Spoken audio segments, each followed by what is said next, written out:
tanggal 10 Juli sampai 14 Juli 1945 dibahas rancangan Undang-Undang Dasar. Setelah selesai dibahas, maka sidang kedua BPUKI telah selesai. Tanggal 6 Agustus 1945, Sekutu menjatuhkan bom atom di Hiroshima. Korban berjatuhan di mana-mana. Berhenti sejenak, ada suara bom. Tanggal 7 Agustus 1945, BPUKI dibubarkan dan digantikan dengan PPKI dengan alasan tugas BPUKI telah selesai. Tanggal 9 Agustus 1945, Jepang kembali dijatuhkan bom atom oleh Sekutu, tepatnya di kota Nagasaki. Berhenti sejenak, ada suara bom. Hal ini membuat Jepang kewalahan setelah peristiwa pengeboman 3 tokoh Indonesia, yaitu Ir Soekarno, Dr. Mohatta, dan Dr. Rajiman Petyoningrat dipanggil oleh Mershakai Terauchi. Disetujui pembentukan PPKI, pengangkatan Ir Soekarno sebagai kedua PPKI dan Dr. Muhammad Hatta sebagai wakil PPKI serta untuk mendiskusikan keputusan Jepang. Halo, selamat pagi Bung Karno. Maaf, siapa Anda? Saya Jenderal Terauchi, Panglima Jepang. Bisakah kita membuat pertemuan antara Anda, saya, Bung Hatta, dan Dr. Rajiman untuk membuat keputusan kemerdekaan bangsa Indonesia? Baiklah, nanti sore saya akan berangkat. Baiklah, jika begitu. Terima kasih, Bung. Ir Soekarno membicarakan undangan Terauchi kepada Bung Hatta dan Rasman. Selamat pagi. Selamat pagi. Kedatangan saya ke sini untuk menyampaikan undangan Terauchi kepada kita untuk menuju ke Vietnam. Untuk apa kita ke sana? Kita ke sana untuk membicarakan tentang kemerdekaan Indonesia. Esok harinya, Ir Soekarno, Bung Hatta, dan Rasman sudah sampai di Dalat. Mereka dijemput oleh Terauchi. Bung. Kapan dan di mana kita akan membicarakan perbincangan ini? Kita akan membicarakan hal ini besok lusa di rumah saya. Sampai bertemu besok, Bung. Pagi hari, setelah menginap di hotel, Soekarno dan kawan-kawan bertemu Terauchi dan melakukan perbincangan. Kami akan memberikan kemerdekaan bagi bangsa Indonesia, sehingga terbentuknya PPKI kemarin yang akan membantu. Lalu, apa saja tugas PPKI? PPKI akan membahas semua kelengkapan negara pada saat proklamasi. Kapan proklamasinya? Tak perlu khawatir, kami belum bisa menentukannya. Jepang akan memberikan kemerdekaan bagi bangsa Indonesia. Apakah wilayah Indonesia akan meliputi seluruh wilayah India dan Belanda? Mungkin bisa jadi wilayah Indonesia akan meliputi wilayah tersebut. Pertemuan tersebut hanyalah tipuan muslihat dari Jepang untuk membantu bangsa Indonesia tidak berontak. Soekarno dan kawan-kawan pun kembali ke Indonesia. Sebelum pulang, mereka singgah ke Singapura untuk menemui 3 pimpinan PPKI. Soekarno selanjutnya mencari tahu bahwa Jepang telah menyerah pada Sekutu. Hari berikutnya, Soekarno dan kawan-kawan melakukan rapat koordinasi. Bung Karno, Hatta, Rasman kembali diundang ke Singapura menemui 3 pimpinan PPKI dalam perjalanan mereka berbincang. Makanya saya belum yakin jika Jepang telah menyerah pada kutub. Kalau begitu, kita perlu diskusi lebih lanjut dengan beberapa tokoh yang ada di Indonesia.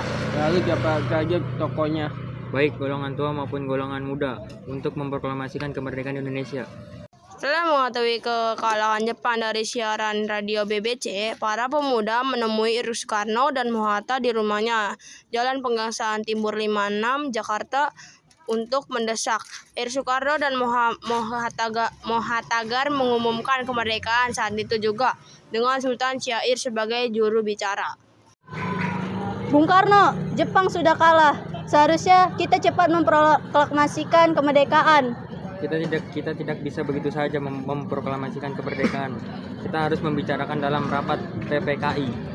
Kita tidak mungkin membicarakannya dalam rapat PPKI karena PPKI dibentuk oleh Jepang dan kemerdekaan Indonesia haruslah dari usaha rakyat Indonesia, bukan pemberian bangsa lain. Jika begitu, kita memang seharusnya membicarakan dalam rapat PPKI karena PPKI adalah badan yang bertugas mempersiapkan kemerdekaan. Dengan demikian, usaha para pemuda dengan juru bicara Sultan Syair untuk membujuk Soekarno agar segera memproklamasikan kemerdekaan mengalami kegagalan. Setelah mengalami kegagalan membujuk Bung Karno, maka para pemuda kembali mengadakan rapat dengan Khairul Saleh sebagai pemimpin. Setelah rapat usai, akhirnya diputuskan para pemuda akan menculik Soekarno dan kawan-kawan. Keesokan harinya, tepat dini hari tanggal 16 Agustus 1945, di Hatta, Soekarno beserta Ibu Fatmawati dan Guntur Soekarno Putra dibawa oleh pemuda Rengas Dengklok. Ada apa ini? Apa maksudnya kami dibawa ke sini? Maksud kami agar Bapak segera memproklamasikan kemerdekaan. Saya sudah mengatakan bahwa kemerdekaan Indonesia harus dibicarakan dalam sidang PPKI terlebih dahulu.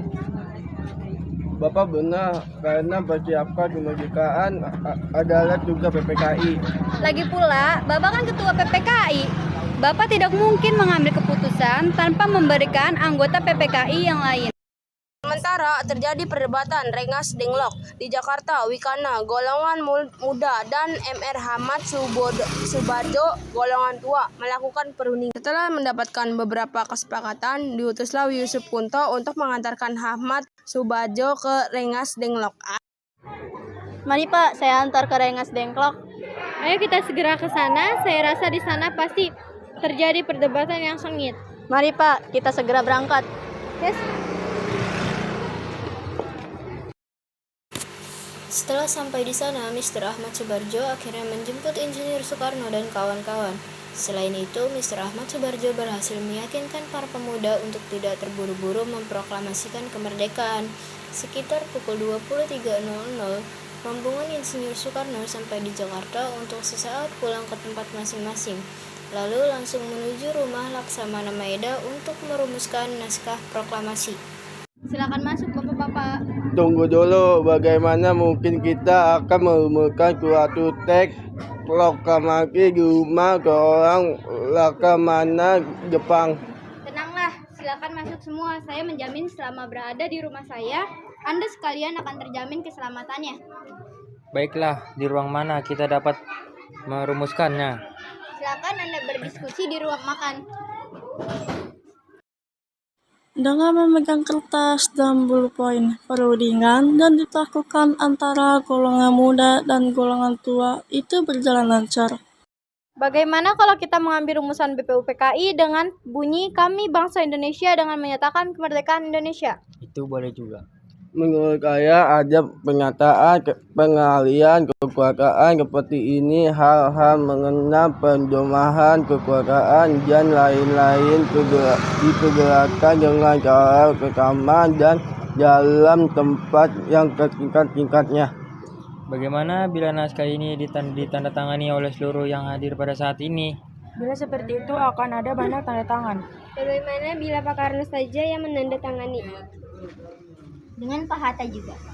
Baik, begini saja. Lebih baik Pak Karno dan Pak Hatta yang menandatangani dengan atas nama bangsa Indonesia. Ide kamu bagus, saya setuju. Bagaimana jika naskah itu diketik oleh saya, tapi harus ada beberapa perubahan seperti wakil-wakil bangsa Indonesia dengan diganti atas nama bangsa Indonesia dan Jakarta 17.805 diganti dengan hari 17 bulan 8 tahun 05 dan juga tempo menjadi tempo.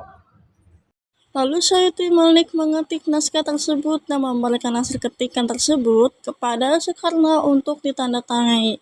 Perumusan tersebut selesai pada dini hari 17 Agustus 1945. Setelah selesai diketik, hari itu juga tempatnya hari Jumat tanggal 17 Agustus 1945 pembacaan proklamasi kemerdekaan Indonesia akan dilaksanakan di lapangan Ikada. Namun karena alasan keamanan maka dipindahi di kediaman Soekarno. Terjadi sedikit perbincangan antara Soekarno, Fatmawati, Latif Hendraningrat, dan Syahira Suhud. Pak, kita membutuhkan bendera merah putih untuk dikibarkan sebagai tanda mereka suatu bangsa. Iya, saya tahu. Maka saya sudah meminta istri saya untuk menjahitnya. Iya, ini sudah saya jahitkan. Terima kasih ya, Bu. pada tanggal 17 Agustus 1945 di kediaman Insinyur Soekarno.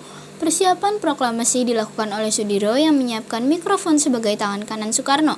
Tepat pukul 10.00 WIB, Insinyur Soekarno membacakan teks proklamasi selanjutnya dengan pengibaran merah putih oleh S. Suhut dan Latif Hendra Ningrat yang diiringi lagu Indonesia Raya. Dilanjutkan dengan sambutan Wali Kota Suirjo dan pimpinan Barisan Pelopor Dr. Muwardi.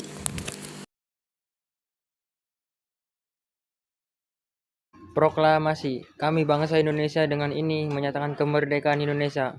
Hal-hal yang mengenai memindahkan kekuasaan dan lain-lain diselenggarakan dengan secara seksama dan dalam tempo yang sesingkat-singkatnya.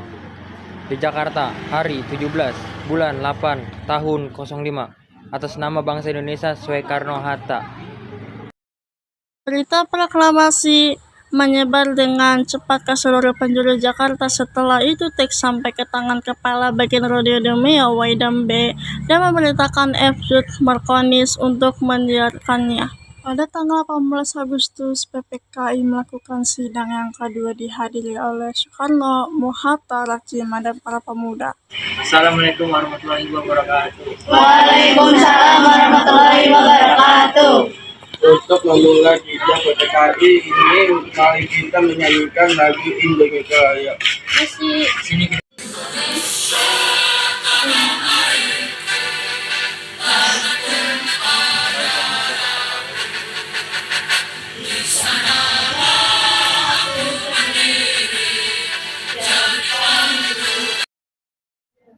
Di sini kita akan membahas UUD 1945 yang dijadikan sebagai dasar negara memilih presiden dan wakil presiden serta membentuk KNIP, Komite Nasional Indonesia Pusat, untuk membantu pekerjaan presiden sehari-hari. Ya, kami ketujuh. Sekian pertemuan sidang kali ini. Merdeka!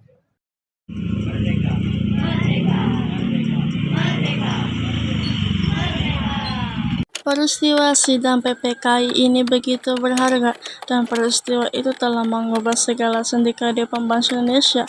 Peristiwa proklamasi kemerdekaan telah menjadi momentum puncak perjuangan bangsa Indonesia. Oleh karena itu, kita sebagai generasi penerus bangsa harus berprestasi dalam rangka mengisi kemerdekaan tersebut, bukan malah mendainya. Kita harus bisa membalas budi para pejuang tanah air zaman dahulu dengan cara mempertahankan kemerdekaan ini.